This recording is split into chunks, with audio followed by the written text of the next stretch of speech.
Shalom Bapak Ibu, Saudara yang dikasihi Tuhan Yesus Kristus. Berjumpa kembali dengan saya, Pendeta Immanuel Adam, dalam Sapaan Gembala.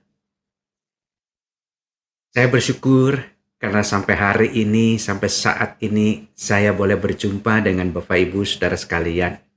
Saya harap Bapak Ibu Saudara sekalian tetap dalam keadaan sehat, kuat, dan terus ada di dalam Tuhan.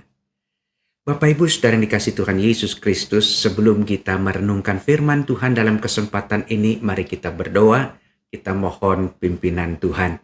Mari kita berdoa. Bapa di sorga, kami mengucap syukur karena Engkau begitu baik dalam kehidupan kami. Dan kami boleh alami, kami boleh rasakan pekerjaan tangan Tuhan dalam hidup kami. Sehingga kami sampai saat ini dapat melewati setiap detik-detik kesukaran dalam hidup kami. Dan kami boleh terus mengalami cinta kasih Tuhan dalam hidup kami. Terima kasih Bapa di sorga, sebentar kami akan merenungkan firman-Mu.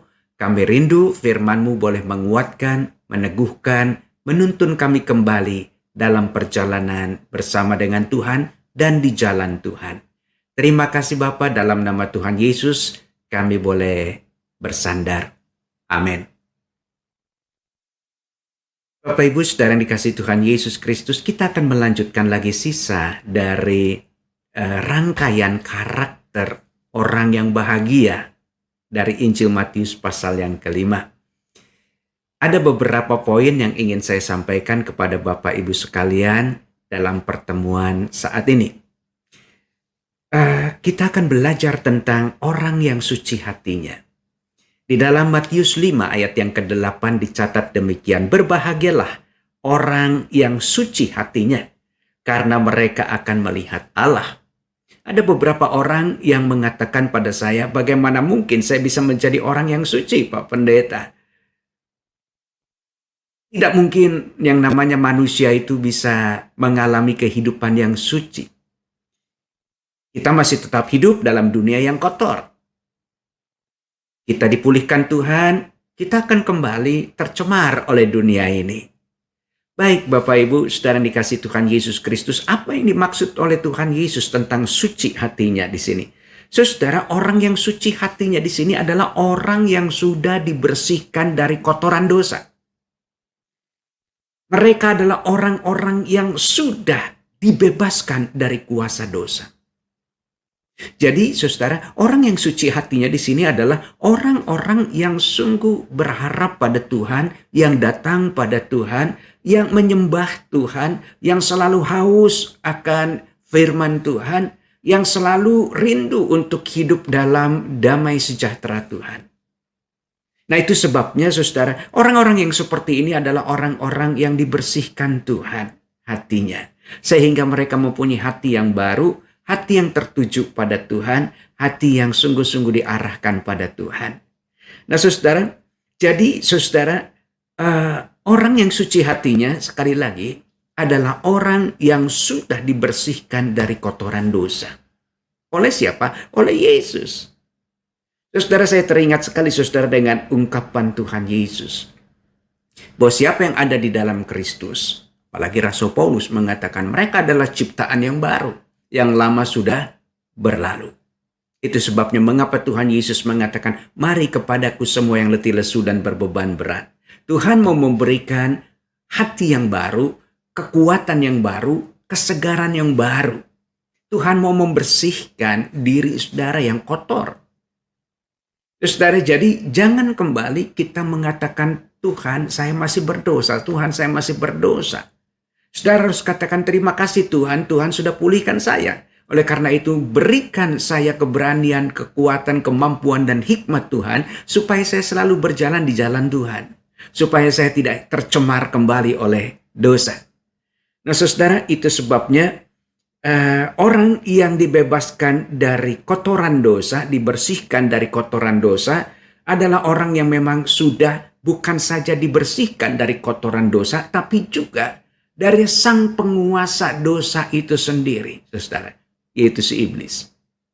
Jadi saudara sudah dilepaskan dari kuasa si iblis itu sendiri, yang sungguh-sungguh mau menuntun saudara, mau mengendalikan saudara untuk hidup di dalam dosa.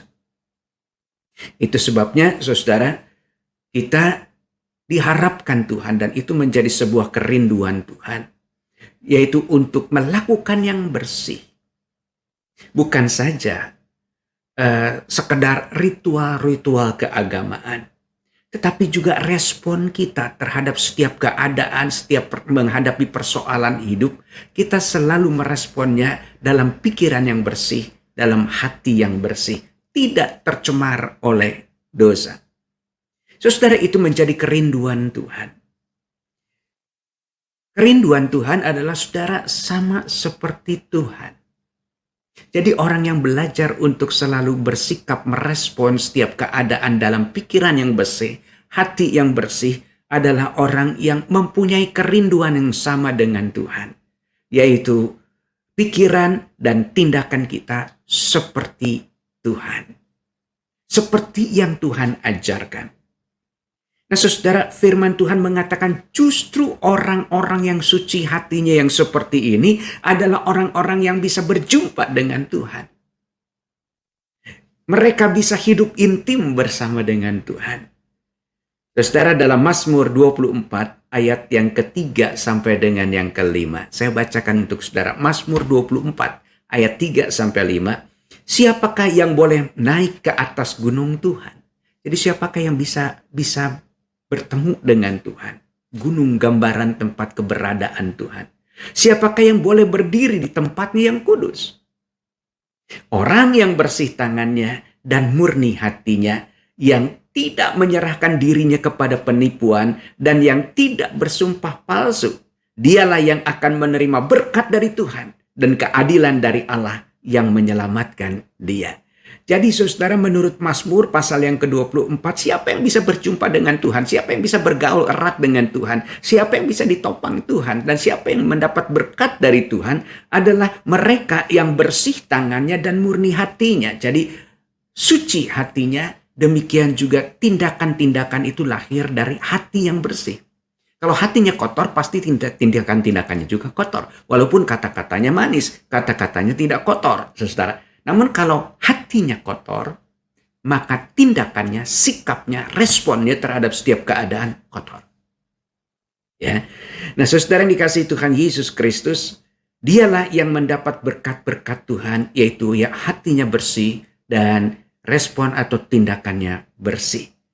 Saudara, Daud sadar benar bahwa Tuhan berkenan pada orang yang bertobat, yang mau bersih hatinya, yang mau suci hatinya, hidup di dalam batin yang tahir. Mazmur 51 ayat yang ke-8. Mazmur 51 ayat 8. Sesungguhnya engkau berkenan akan kebenaran dalam batin. Engkau berkenan akan kebenaran dalam batin.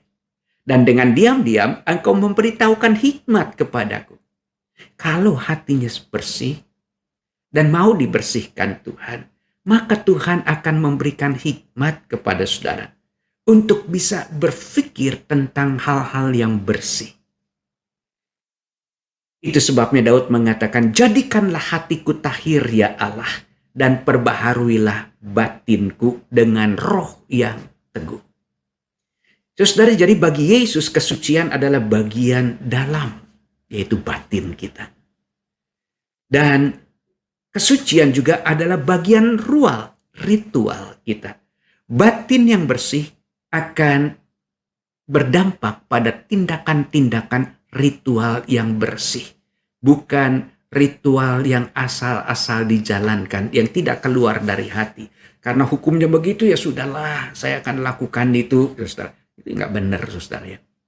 Tapi kalau hatinya bersih, dia akan bersikap bersih terhadap ibadat, terhadap respon saat dia menghadapi kesulitan-kesulitan hidup atau dalam menjalani hidup ini. Saudara yang dikasihi Tuhan Yesus Kristus, itu sebabnya saudara Tuhan berkata, kamu orang-orang Farisi. Jadi Yesus berbicara pada orang-orang Farisi. Kamu membersihkan bagian luar dari cawan dan pinggan. Jadi sangat mementingkan tentang aturan-aturan, ibadat-ibadat. Tetapi dalamnya, tetapi bagian dalammu penuh rampasan dan kejahatan. Saudara, orang-orang bodoh bukanlah dia yang menjadikan bagian luar, tetapi dia jugalah yang menjadikan bagian dalam. Saudara, Yesus mengatakan, "Hai orang-orang bodoh, Tuhanlah yang menjadikan bagian luar, tetapi Tuhan juga yang menjadikan bagian dalam, membersihkan yang dalam." Jadi saudara, orang yang suci hatinya adalah orang-orang yang bersatu dengan Tuhan. Hidup tanpa topeng. Dia hidup dalam kemerdekaannya. Dia bisa hidup apa adanya, tanpa ada tekanan-tekanan. Saudara, inilah yang disebut mereka melihat Allah. Artinya orang-orang yang memahami Allah itu hadir dalam firman dan tindakannya. Dan itu dapat dialami oleh setiap anak-anak Tuhan. Sekali lagi, orang-orang yang melihat Allah adalah orang-orang yang memahami Allah. Bahwa Allah itu hadir dalam firman dan tindakannya. Dan itu dapat dialami oleh orang-orang yang ada di sekitar kehidupannya. Saudara, itu orang yang suci hatinya.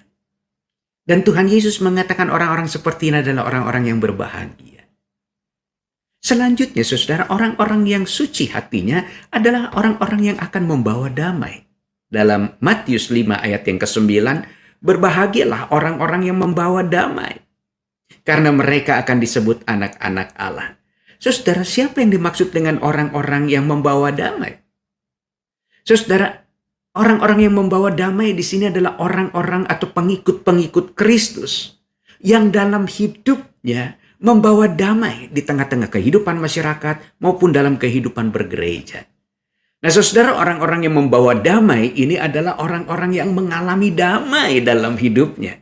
Kalau orang-orang tersebut tidak mengalami damai dalam hidupnya, bagaimana mungkin dia bisa membawa damai bagi orang-orang lain? Nah, saudara, jadi dengan jelas firman Tuhan mengajarkan bahwa orang yang membawa damai di sini adalah orang yang mau berdamai dengan Tuhan. Kenapa? Karena mereka sadar mereka tidak pernah bisa bersatu dengan Tuhan karena salah dan dosa mereka. Namun ketika mereka dibersihkan Tuhan, mereka dipulihkan Tuhan, mereka mengalami damai. Mengapa, saudara?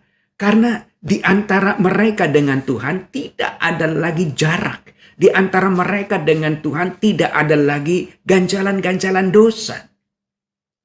Saudara, hal itu dilakukan oleh Tuhan. Roma pasal 5 ayat yang pertama. Sebab itu kita yang dibenarkan karena iman, kita hidup dalam damai sejahtera dengan Allah. Oleh karena Tuhan kita Yesus Kristus. Karena dialah damai sejahtera kita yang sudah mempersatukan kedua pihak dan yang telah merubuhkan tembok pemisah, yaitu perseteruan. Jadi saudara, Tuhan bukan membersihkan saudara. Dengan membersihkan saudara dari dosa dan kesalahan saudara, maka saudara menjadi orang-orang yang mempunyai hubungan yang baik dengan Tuhan. Disitulah saudara mengalami damai. Kenapa, saudara? Karena saudara tidak bisa mengadakan damai dengan Tuhan. Atau membuat damai dengan Tuhan. Hanya Tuhan saja yang mampu berdamai dengan saudara. Saudara, orang-orang yang membawa damai disebut pendamai. Artinya, saudara, orang-orang yang disebut pendamai di sini, saudara, hidupnya, pribadinya lepas dari setiap perseteruan yang dihadapi. Ia selalu ingin menjadi rekonsiliator atau dia ingin menjadi mediator, saudara, di antara diri pribadinya dengan pihak yang berseteru. Dia tidak mau berseteru, tapi dia ingin hidup damai. Ia seorang memiliki kebahagiaan, saudara. Kenapa, saudara? Sebab dia tidak mau memiliki seteru dalam hidupnya. Jadi kalau saudara ingin menjadi seteru berarti dan saudara ingin menciptakan perseteruan dalam kehidupan saudara dengan sesama saudara, berarti dalam hidup saudara, saudara nggak punya damai. Dan saudara belum berdamai dengan Tuhan. Saudara, jadi orang-orang yang disebut pendamai di sini, dia rindu setiap orang memiliki senyum sebab mereka mengalami damai dengan dirinya. Nah, orang-orang yang membawa damai di sini adalah orang-orang yang memiliki watak cinta damai. Sama seperti Tuhan memiliki watak cinta damai. Dan sama seperti seorang yang mencintai dusta, memang terikat pada kebiasaan berdusta. Demikian pula, orang yang mencari damai, mereka memiliki kecintaan yang kuat terhadap pendamaian. Saudara, itu sebabnya Mazmur 120 ayat 7, pemazmur mengatakan, aku ini suka perdamaian. Cinta damai berarti saudara mencintai, mengingini, menginginkan, dan bersuka cita dengan perdamaian. Dan perdamaian menjadi salah satu unsur di dalam dirinya. Dan dia akan menjadi orang yang belajar untuk bersikap tenang dalam hidupnya. Tutur katanya pasti penuh damai, karena dari dalam lahir atau mengalir, saudara, damai sejahtera itu. Itu yang membuat tutur katanya selalu penuh dengan damai. Nah, saudara, orang-orang seperti inilah yang berbahagia. Sebab mereka bisa menikmati kepuasan dengan memelihara perdamaian. Dan benar-benar bisa melayani orang lain dengan memberikan perdamaian kepada mereka. Mereka akan berusaha, saudara, untuk tidak berseteru dengan menantu, dengan cucu, bahkan dengan anak sendiri. Dia tidak akan berseteru dengan orang-orang masyarakat yang ada di sekitarnya. Dia tidak akan berseteru dengan gerejanya. Tetapi yang ada dalam pikirannya adalah bagaimana kehadiran saya menciptakan damai sejahtera di tengah-tengah gereja saya, di tengah-tengah kehidupan bermasyarakat, maupun juga di tengah-tengah kehidupan berkeluarga. Dan mereka, firman Tuhan mengatakan, disebut anak-anak Allah. Karena anak-anak Allah itu sama seperti bapaknya cinta damai, maka anak-anak Allah juga cinta damai. Karena mereka sedang belajar menjadi serupa dengan bapaknya.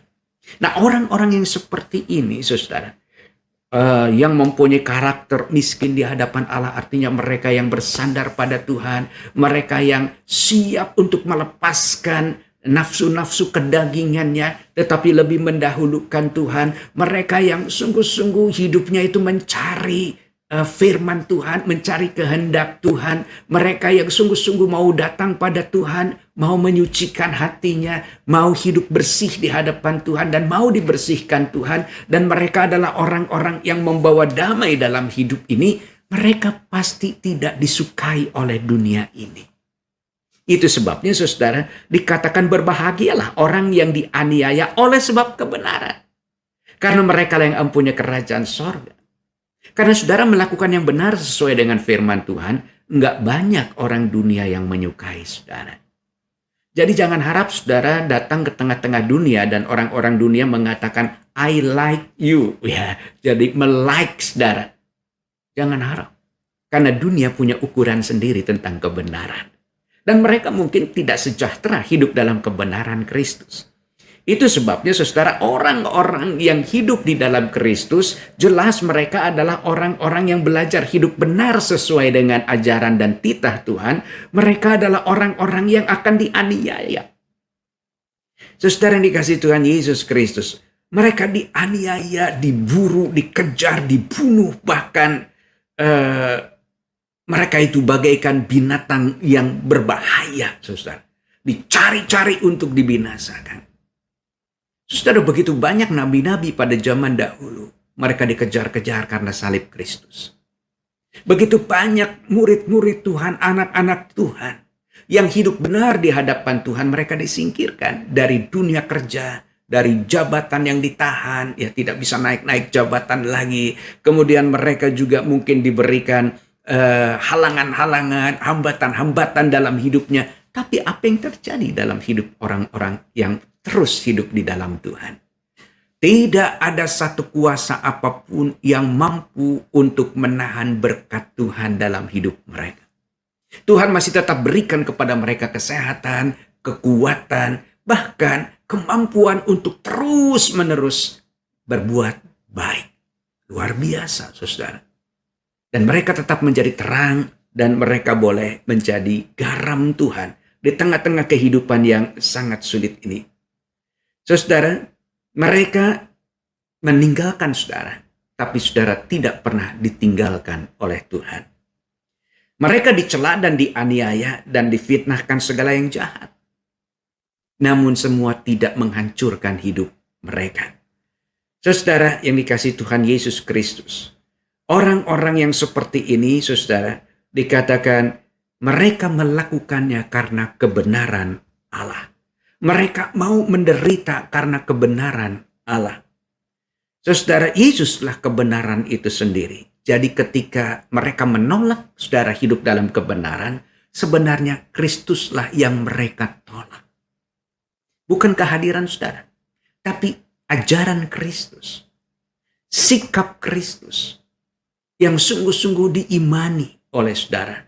Dan itu dinyatakan dalam sikap saudara. Mereka tidak menyukai Kristus sejak dahulu. Jadi mereka pun tidak menyukai saudara.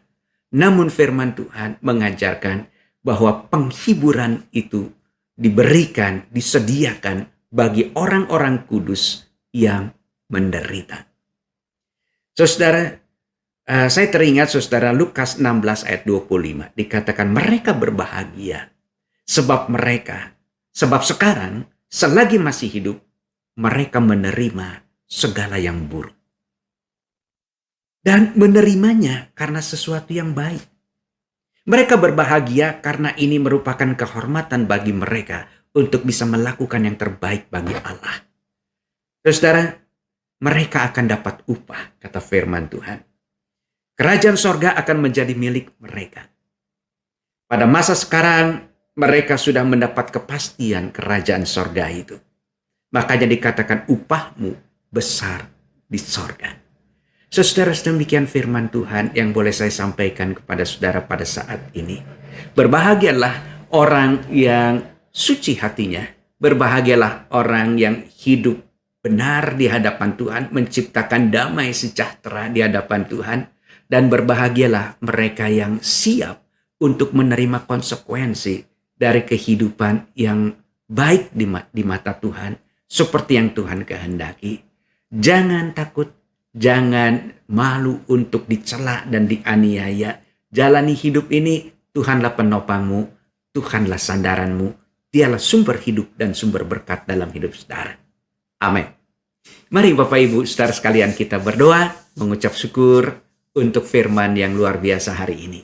Mari kita berdoa. Terima kasih Tuhan Yesus untuk segala berkat dan anugerah-Mu yang boleh kami terima melalui firman-Mu hari ini. Terima kasih kami boleh dikuatkan dan diteguhkan Tuhan melalui firman-Mu. Terima kasih kami boleh diajar oleh Tuhan selama ini untuk menjadi orang-orang yang berbahagia yang memiliki karakter-karakter Kristus. Terima kasih Bapa. Kami akan melanjutkan aktivitas kami hari ini. Mampukan kami untuk boleh menjadi terang dan garam-Mu dimanapun kami berada. Terima kasih Bapa, dalam nama Tuhan Yesus kami berdoa dan mengucap syukur. Amin. Tuhan berkati Bapak Ibu saudara sekalian.